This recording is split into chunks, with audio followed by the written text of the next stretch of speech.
Hi pet parents.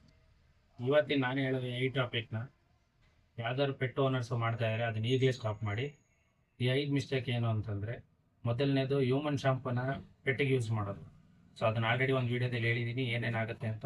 Dryness ಆಗುತ್ತೆ, ಇಚ್ಚಿನೆಸ್ ಬರುತ್ತೆ, hair fall ಆಗುತ್ತೆ. ಇವೆಲ್ಲ ಹ್ಯೂಮನ್ ಶಾಂಪೂ ಯೂಸ್ ಮಾಡೋದ್ರಿಂದ ಪ್ರಾಬ್ಲಮ್ಸ್ ಬರೋದು. ಸೊ ಇದಕ್ಕೆ ಇನ್ನೊಂದೇನು ಅಂದರೆ ಪೆಟ್ ಶಾಂಪೂ ಯೂಸ್ ಮಾಡಬೇಕು. ಎರಡನೇ ಮಿಸ್ಟೇಕ್ ಬಂದು ಉಗುರನ್ನ ತುಂಬ ಉದ್ದ ಬೆಳೆಯೋಕೆ ಬಿಡೋದು. ಉಗುರು ತುಂಬ ಉದ್ದ ಬೆಳೆದ್ರೆ ಬಾಡಿ ಪೋಸ್ಚರ್ ಚೇಂಜ್ ಆಗುತ್ತೆ, ಅದು ನಡೆಯೋಕ್ಕೆ ತುಂಬ ಪ್ರಾಬ್ಲಮ್ ಆಗುತ್ತೆ. ಸೊ ಇದನ್ನು ರೆಗ್ಯುಲರಾಗಿ ಕಟ್ ಮಾಡ್ತಾ ಇರ್ಬೇಕು. ನಿಮಗೆ ಕಟ್ ಮಾಡೋದು ಗೊತ್ತಾಗಿಲ್ಲ ಅಂತಂದರೆ ಯಾವ್ದಾದ್ರು ಗ್ರೂಮರ್ಸ್ನ ಕಾಂಟ್ಯಾಕ್ಟ್ ಮಾಡಿ, ಅವ್ರು ಬಂದು ನಿಮಗೆ ಕಟ್ ಮಾಡಿಕೊಡ್ತಾರೆ. ಮೂರನೇ ಮಿಸ್ಟೇಕ್ ಬಂದು ಕೋಟ್ನ ಅಂದರೆ ಈ ಹೇರ್ಸ್ ಏನಿದೆ ಅದನ್ನು ನೀವು ಗಂಟಾಗಕ್ಕೆ ಬಿಡೋದು. ಸೊ ಅದನ್ನು ಗಂಟಾಗಕ್ಕೆ ಬಿಡಬಾರ್ದು. ಯಾವಾಗಲೂ ಗಂಟಾಗಕ್ಕೆ ಬಿಟ್ಟರೆ ಬಾಡಿ ಪೇನ್ ಜಾಸ್ತಿ ಬರುತ್ತೆ. ಸೊ ಅದರಿಂದ ನಾಯಿಗೆ ಸಖತ್ ಹೆಲ್ತ್ ಇಶ್ಯೂಸ್ ಎಲ್ಲ ಬರೋಕ್ಕೆ ಸ್ಟಾರ್ಟ್ ಆಗುತ್ತೆ.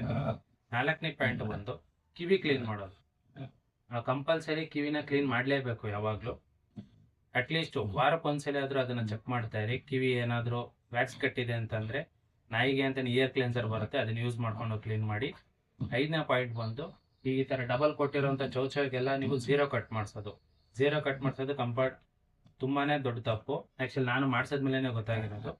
ಈ ಥರ ಮಾಡಿಸೋದ್ರಿಂದ ಡೈರೆಕ್ಟ್ ಸನ್ಲೈಟ್ ಸ್ಕಿನ್ ಮೇಲೆ ಬೀಳೋದ್ರಿಂದ ಸ್ಕಿನ್ ಬರ್ನ್ ಆಗೋ ಚಾನ್ಸಸ್ ಜಾಸ್ತಿ ಇರುತ್ತೆ. ಈ ಡಬಲ್ ಕೋಟ್ ಇರೋಂಥ ಪೆಟ್ಸ್ಗಳಿಗೆ ನೀವು ಕೋಟ್ನ ಬಿಡೋದ್ರಿಂದ ತುಂಬಾನೇ ಯೂಸಸ್ ಇದೆ. ಮೇನ್ ಸಮ್ಮರ್ ಟೈಮಲ್ಲಿ ಬಾಡಿನ ಕೂಲ್ ಆಗಿಡಕ್ಕೆ ಟ್ರೈ ಮಾಡುತ್ತೆ. ವಿಂಟರ್ ಟೈಮಲ್ಲಿ ಬಾಡಿನ ವಾರ್ಮ್ ಆಗಿಡಕ್ಕೆ ಟ್ರೈ ಮಾಡುತ್ತೆ, ಬೆಚ್ಚಗಿಡುತ್ತೆ.